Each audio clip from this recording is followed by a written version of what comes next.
Hello, Aaron here, and welcome to our second recorded lesson. So today we will talk about the graph editor, the basics of graph editor, and tinatawag din siya ng mga animators as the Holy Grail because using graph editor, uh, you can you can automate or you can uh, record easily the movement of the object, no, nang hindi natin siya manually sineset. For example, okay, I will be straightforward, no, with this recording lesson. By the way, we are here in general workspace. That's why hindi magiging visible yung graph editor. So, para maging visible si graph editor, oh, we can proceed to the workspace section here. Just click and find the animation. Okay? So, this is ito yung itsura ng graph editor natin. Okay? So, let me explain what's the meaning of this. Okay.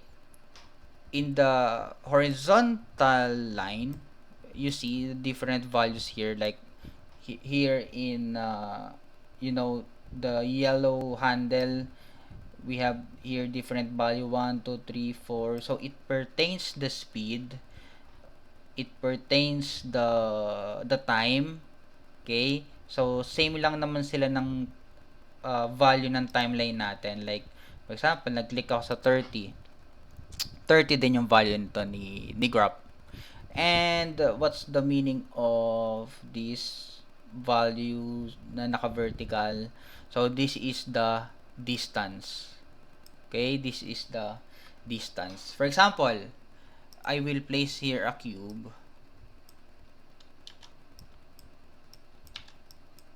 And papagalawin lang natin siya like in first frame. So S, and in set ko lang tong to as 100. In 100, gusto ko nandito siya. You see? After I record the keyframe, nagkaroon siya ng curve line na color red. So, ano yung sabihin nito? Kasi nag-save tayo ng translate X. So, itong color red. That's why, ang na-record din dito kay graph is yung ni-record natin from the translate X axis. Kaya siya nagkaroon ng curve. And you see, you notice, we have different lines. So, ito yung mga other axis na hindi naman natin ni-record. Okay? So, we will modify only, or we will play only the translate x-axis. That's why we can also set aside the other axis. So paano gagawin yon? So looking at this layer, okay, so just click the translate x para mawala yung other axis. So ang natitira lang is yung curve ni x axis. Okay? So, ano ibig sabihin nitong curve? Bakit naka-curve? Because if we play the animation, you notice from first frame up to the I think 30 frame, nag-slow in siya, mabagal siya. Ngayon, yung line na to is constant na siya, kaya naging mechanical yung movement, tuloy-tuloy na. And once it reach the 80th frame until the 100, nag-slow out naman siya. Slow in, constant speed, slow out. You see? So, ganun yung ibig sabihin nito. Now, what will happen if we try to make it straight? For example, i-highlight ko to, I will highlight this one, and I will go here in linear tangent. So, click. You see? Naging straight na siya. Once I play this, mechanical na yung movement niya. Yung movement niya wala ng feelings, no? Parang yung crush mo, walang feelings sa'yo. Just kidding, okay? So, moving on, what will happen? So, let's try to play this curve. Uh, let's try to play along with curve. Like, for example, I will save random frames. Okay? Now, what will happen? Anong mangyari kapag inangat ko to? Anong mangyari kapag binaba ko yan, inangat ko, binaba ko ulit, and minove ko. Okay, so let's try to play this. Nag-move. Forward, backward, forward, forward, forward, backward, forward, backward, forward. Now, just like what I said, this is, we are talking about here, the distance. Mataas yung curve, tumaas, kaya nag-move forward siya. Yung next na curve, bumaba, nag-backward siya. Okay, nag-forward again siya kasi tumaas yung wave. Bumaba ulit, nag-backward, and so on so forth. So, ayan yung purpose ni graph. Okay? Let's try. No? What will happen if we create a bouncing ball using graph editor? So, for example, this one. In first frame, ito yung position niya. In first frame. Save. In 100 frame, dito rin siya. Okay. So, since x-axis yung ginamit natin kanina, hindi yun yung gagamitin natin ngayon kasi it should be on the y-axis naman. Okay, naka y-axis naman siya dapat. So, all you need to do, let's click here. So, translate y. No, para si y lang yung nakikita natin. So, for example, magbabounce siya. Okay? Iset muna natin, no? Mag-save muna tayo ng random keyframe. So, 20, 40, 60, 80. Simple ano lang naman, no?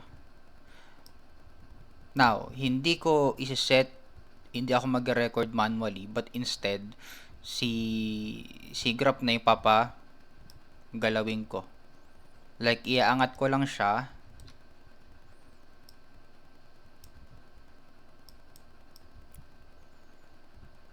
Okay.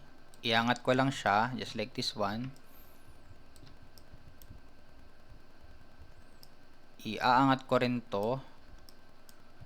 And this, medyo kinulang tayo sa ano, but yeah. So, syempre kapag bouncing ball, di ba? Dapat sa una mataas. Tapos pababa ng pababa. So, ganun dapat. So, kapag nag-play siya, magbabounce, hindi na ganun kataas, and pababa ng pababa. Hindi tayo nag-record. Hindi tayo nag-manually position ng kung paano go-bounce si spear, but we set it through graph editor. So, ganun siya. Okay? So, for example, bouncing ball siya. Bouncing ball, pero with obstacles naman.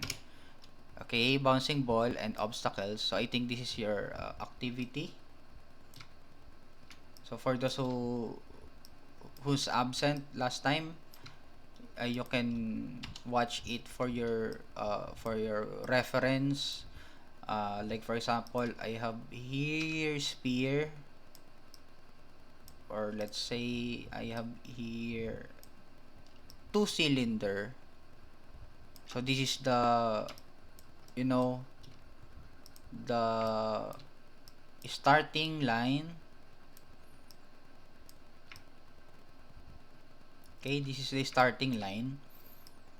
So in first frame, I will save it.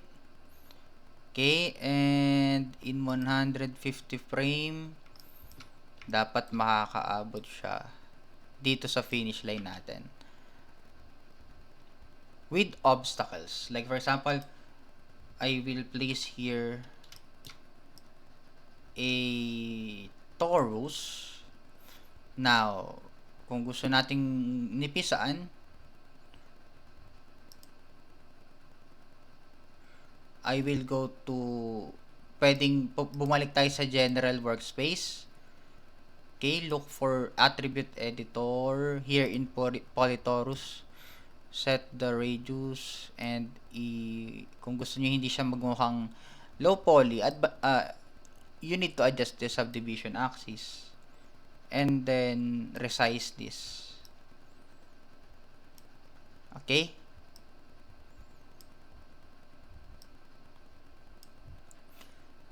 And I will rotate it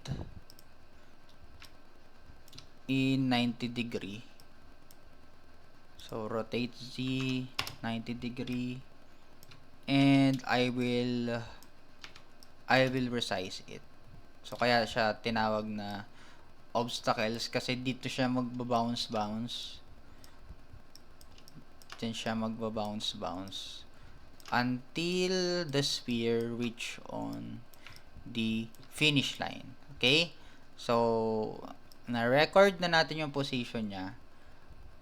Hindi natin siya hindi natin siya i-record i-reposition manually.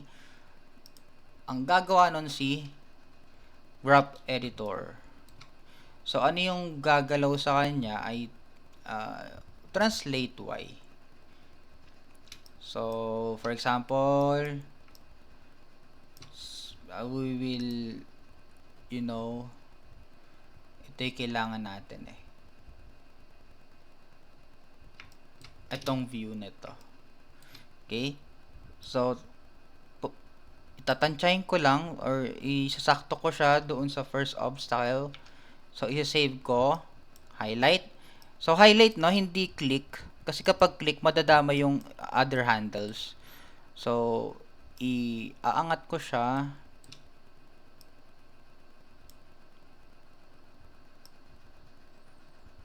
just like this one. Okay, and I will save, ibababa ko siya dito. Pag play, yan, nag-bounce. Oops.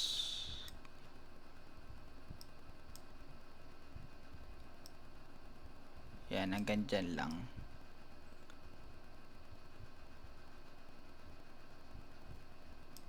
Save, highlight, and going up.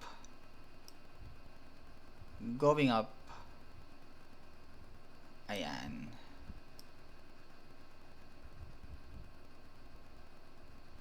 Save, and going down.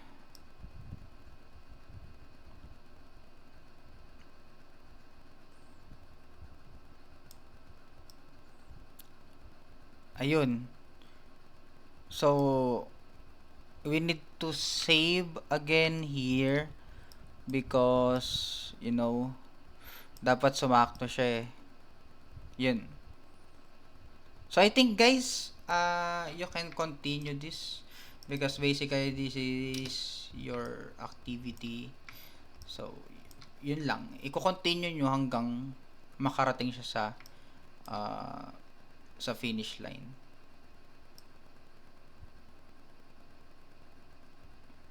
Okay? So I think that's all for today, and thank you for watching. If you have any question, just message me on the canvas. Goodbye.